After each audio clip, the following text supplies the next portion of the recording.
Imagine walking into a dealership with no job, no down payment, and you still end up leaving with the car. I ain't gonna do too much more talking. Let's get right to it. Let's go. We will never, ever, ever do another deal, buy here, pay here again. We have this 2016 Volkswagen Jetta. We sold it for 6 grand. This lady had like a 450 score. She had a previous repo and she only had like $1,000 down. We're like, okay, screw it. Let's help her out to get to some type of vehicle. We let her take the car. She's like, oh yeah, I'll bring you guys the pay stubs tomorrow. We call her up the next day. She starts giving us the runaround that she hasn't on her pay stub. We're like, okay, just go to your boss, let him know you just bought something and you need to get a pay stub. Simple as that. She ends up telling us that she doesn't get pay stubs and she doesn't have a bank account. So how the heck are we going to prove her income? At this point, the approval with the finance company is out the window because no one's going to lend to someone like that. We could have done like a job letter, but the company she worked for, well, I guess not really even a company. Now, how many times has a dealership done this to people? They have to give you the car knowing they don't have the approval, and they end up calling you, telling you got to bring the car back. Happens all the time. Because it wasn't even registered. Essentially, it was just some random person that she worked for, didn't have a business phone, didn't have a website. We're like, okay, well, you're either gonna need a cosigner, gonna need more money, or you're gonna have to bring the car back because we can't get it done. And then she tells us that she's a single mom. She really needs a vehicle to get to and from work. Is there any way I can just make the payments directly to you? I'm gonna pay this vehicle off when I get my tax returns. And it kind of pulled on my heartstrings a little bit. I was like, you know what? The dealership's only gonna be out of pocket like 3 grand plus the DMV fees and whatever we paid to the sales guy to sell her the car. I kind of believed her, you know? So that's exactly where I went wrong. 2 weeks later, she gets a check engine light on the vehicle. We sell all of our vehicles as is with no warranty, especially on something like this that's a little older. But I'm like, you know what? Go ahead and bring it in. It ended up just being a sensor in the gas cap. It wasn't setting just right. So we got a new OEM gas cap and she was good. We had pushed out her first payment about 45 days out. Month and a half rolls down. She doesn't make a payment. Maybe she forgot the day she was supposed to make the payment, or maybe she thought we were going to pull it out of her account automatically. Let's just give her the benefit of the doubt. She tells us, oh, sorry about that, guys. I'm about to get paid. Give me like a week. I'll be there Friday, blah, blah. Friday comes along, no payment. So now she's passed due on the car. I don't want to take the car back. I feel like I'm taking this lady's money. But at the same time, she signed on the dotted line that she was going to make the payments on the car. So, you know, I was like, let's give it a little leeway. She's like, oh yeah, just give me like 2 more weeks, blah, blah, blah, blah. This deal ends up getting stretched out for like about 6 months. She would give us one payment like every 2 months and not even the full amount. During these 6 months, we only received like $500 in payments. That's crazy. That's the thing with those buy here, pay here, man. Sometimes they will work with you, but they can come snatch that car at any time. And what type of dealership will let somebody walk in there with no pay stubs, terrible credit, and they still give them a car to drive off with? And then they charged her $6,000 for the car, and she's making payments on that. That's crazy. Months ago, Uh-oh, here we I go. drove a brand new car off of an Oarsman dealership lot and was test driving it for 50 days. I had a new car. What? I was looking for a car for the longest time and I narrowed it down. So Yeah, there's one car that I wanted that I fell in love with that I just had to have. that's crazy. 6 months ago, I made and purchased this car, not knowing what the heck I had just got myself into. With this specific Oarsman location, they didn't have all their paperwork in order. So they were able to issue me temporary tags and registration.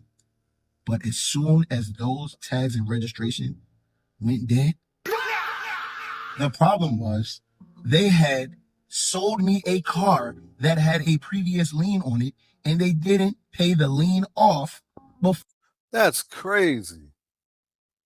And you hear that happen a lot because they always be dragging their feet when it's time to pay off the trade-in car. Because I remember a time before where I traded in a car and I had to call them because it was almost 30 days and they hadn't paid the daggone call. They would have charged me for that. That's crazy, man. That's why you got to stay on top of these dealerships, especially if you're trading a car in. Prime example.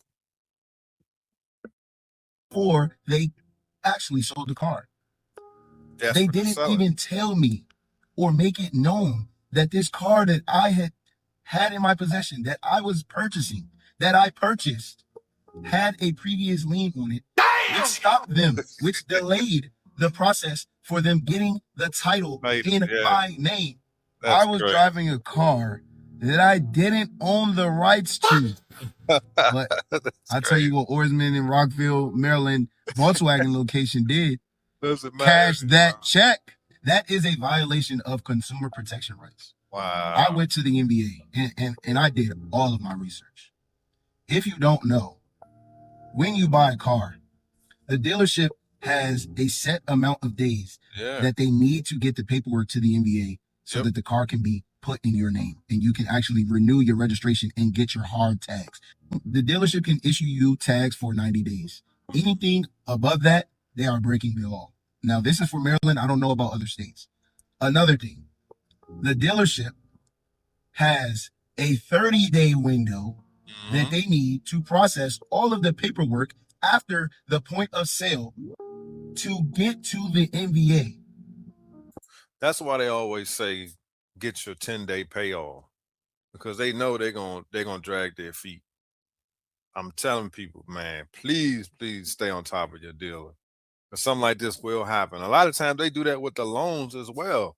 They say, oh yeah, we got you approved, let you take the car, you gone on, you showing it off to your buddies. They call you a week later and say, oh, we didn't get that loan. Nobody picked up that loan. You got to bring the car back. And I told you guys in a previous video a while back, it happened to me a long time ago. Took the car home, had it for like almost 2 weeks. They called back, yeah. And this is when I had challenging credit too. My credit wasn't that well. My credit wasn't that good at all. They was like, yeah, you got to bring the car back. The terms have changed. But mind you, they had already reconditioned my trade-in. So you know what I did? I said, I want my trade-in back because this paperwork is void. So when I got my trade back, they had detailed it, fixed some of the dents and scratches that was on it. I almost had a brand new truck. It was a minivan at the time because all my kids were little. I took that van back. I was super excited. I'm like, that's y'all lost. Now the car that I had that was brand new had to be sold as a used car now because I had put a few thousand miles on it because we took a trip right after we got the car. Crazy stuff. So you got to stay on top of these dealerships, man. Now, I done told y'all I was driving this car for 50 days. Yeah. They didn't process my paperwork to the NBA until the 60th day. 2 months. Wow. I could have returned this car to the dealership and gotten my check back. I went to the NBA background investigations unit, filed a report to them. They still haven't sent me the report. Wow. I was going to take them to court for violating my consumer protection right. They got a pretty hefty fine for me. And I promise you that general manager, I ruined their sale. I caused them a lot of money. Put and I could have on blast. Ran that car's mileage up and took it right back to them. So, moral of the story, man, when you buy a car from these sleazy salesmen, make sure you are getting a good deal. Make sure you are getting all of your paperwork, and make sure you are happy with the car you got. Yep. And make sure you know your rights, because I'm telling you, I mean, things happen. You know, you got to understand, these dealerships are dealing with a lot of things at one time. I'm not taking up for them. They got organization. They making billions of dollars a year. You would think they would have this process down packed by now, but they be having a lot going on. So you got to make sure you stay on top of your side of it. You know what I'm saying? Because if you trade in a car and you still owe money on it, you responsible for that payment until it's paid off. Cash buyer looking to buy this 21 Tahoe RST. What we got? Okay. Super nice, by the way. Yeah, car second. He loves the vehicle. He wants it. He's okay with numbers, but he just wants to buy it cash. That's honestly like a crazy concept to me. It is. I mean, maybe I just don't have enough money, but I couldn't fathom writing a check for over $50,000. Yeah, I'm not doing it. That's crazy. Look, obviously, that's crazy. It ain't tricking if you got it. You know what I mean? But I'd rather keep the money in a bank or put it out there on the street to make me money and just put a large down payment, 10 grand, 20 grand down, and finance it. You know, but like, I don't know, maybe that's the new school mentality. The old school mentality is always cash, cash, cash, cash, cash, right? That's correct. I mean, I believe in cash cars. Don't get me wrong, but not 25, 50,000. Like, I'm not doing that. That's crazy. You know what I'm saying? Like you said, put down maybe like 5 or 10 grand.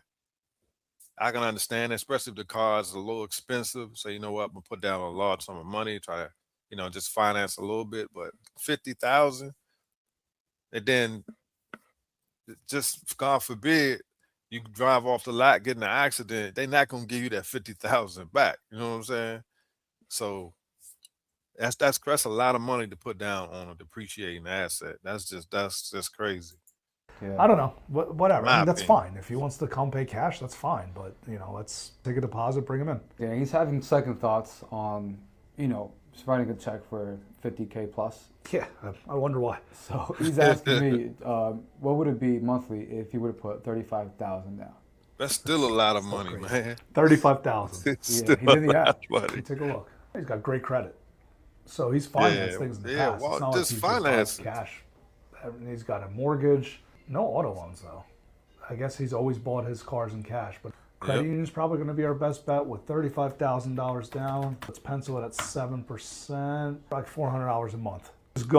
Now, if you got, like you said, if you rich, you got a lot of money, I can understand. You say, I'm just going to pay this car off.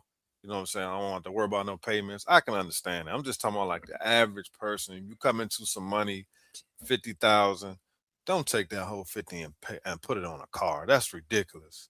You got to put that money up and invest it. Don't pay 50,000 for no daggone used Mercedes. That's what a lot of people are doing, man. Don't do that. That's basically what he's trying to say. To each their own. To each their own. To each their Yep. own. Like I said, maybe I just don't have enough money in my bank account. So yeah, like I say, it's up to that individual. You never know people's situation or what's going on. But it just seemed like a lot of money to waste on a car where you can take that and invest it and make more money. My friend, you're gonna love me even more. Here we go. Because remember I told you payment was gonna jump up $100? Got you to $950 on this one. $950 with the 0%. That's 60 months. Oh, That's a for this one right Nissan? here. You guys can choose to put money down. That is up to you. $950 for a Nissan? What do you think? Oh no. An Infinity or a Nissan? This is the next package up. That's a Nissan dealership. SL Premium, then Platinum. Ain't no way, Slim. I'm sorry. I'm not doing that. That's ridiculous. I wouldn't even be thinking about that. $950. And this one has cameras all around, so you get the 360 view from the top. Half of it is backup camera, half is the 360 view. Or yes, it shows you the pavement. Yeah, that has it. You have sensors front, back, cameras all around, and yeah. I mean, that's cool. That's not gonna make me decide whether or not I want to spend $950 a month on a car, on a Nissan, because it has cameras on it. It's like, come on, man. Most people don't even use that stuff. My wife got that on her Lexus. I got a backup camera on my Camry, but most of the time I just use my mirrors. You know what I'm saying? I mean, occasionally I glance at the backup camera, but I'm old school. I just use my mirrors. And you can put full backup camera if you want, or you can leave the 360 view half and half. It's up to you. It's really nice. You gotta give it to us. She's trying to sell that thing. Yeah. It looks like a nice. Is that a Rogue or Pathfinder? I wouldn't do it. I had to walk on that one. Deal, my friend? Oh, he Thank fell you. for it. This is what you wanted. You're really good, aren't you? Thank you. I'm the And top he- salesman here. And he got a cosign. I appreciate you guys. My man got a cosign too, boy. He in trouble. It's a nice So, truck. baby. Yeah, that's a Pathfinder. It's a nice truck though, but it's not 950 nice. You know what I'm This saying? bag got a service customer, but I'm so confident I'm gonna sell them a car that I'm gonna take the VIN and miles now. This little video is my proof, is my witness that I said I was gonna sell them a car, and I am. They have no intentions of buying. It's my job to be a salesman and give them a reason to. So, let's do it, baby. Game on. I mean, I'll see you in a second, baby. We're gonna take you to detail and all that, okay? 26 Pathfinder, and we'll go from there. Look, see, she just made that commission. He fell for the bait. $950 a month. That's crazy. Yeah, they ain't add the insurance in there. You know, Nissan's insurance is high because they always stealing them cars. They always in accidents. Ain't no way, bro. Never wants to be a victim of a car theft, but it's a sad reality for many in our community. But what about when your vehicle is taken by someone who claims they have a right to be in your ride? Chief Consumer Investigators Annetta Lowe has details about a bizarre case that ended in criminal charges and raises questions about repairs for all of us. Oh, man. Her nickname is Onyx. I love cars. Kimberly Porter is one of those people who doesn't play about her ride. She keeps it clean, takes care of it. But back in December, she ran into some trouble with her C300 AMG. I got bad gas. I got gas and my car started idling on the interstate. That was the second week of December. She said she got bad gas. Nah, she put some cheap gas in there because she couldn't put that 93 in there. That's what it was. She got bad Porter's car was towed to Collierville Mercedes and was still in for repair more than a month later on January 16th when she noticed something strange. I was at home in the bed and got a notification from my GPS that my car was moving. Porter said she didn't think much of it. Maybe something was wrong with the app. That's until she received another notification. But it started moving at 7 o'clock p.m. on a Friday night. Her tracker's position history showed her car on the street by Collierville Mercedes until 5:59 p.m. Then Cordova some 2 hours later. Just before 8:30, the location shows 2670 North Germantown Parkway. That's the address for Jay Alexander's. So then it pinged again at 12:14 at TJ Mulligan's. And that's when I got up out of the bed and drove to TJ Mulligan's in my loaner vehicle. And my car was sitting there. You got up out of your bed? Yes. After midnight? Yes. What were you thinking as it's pinging?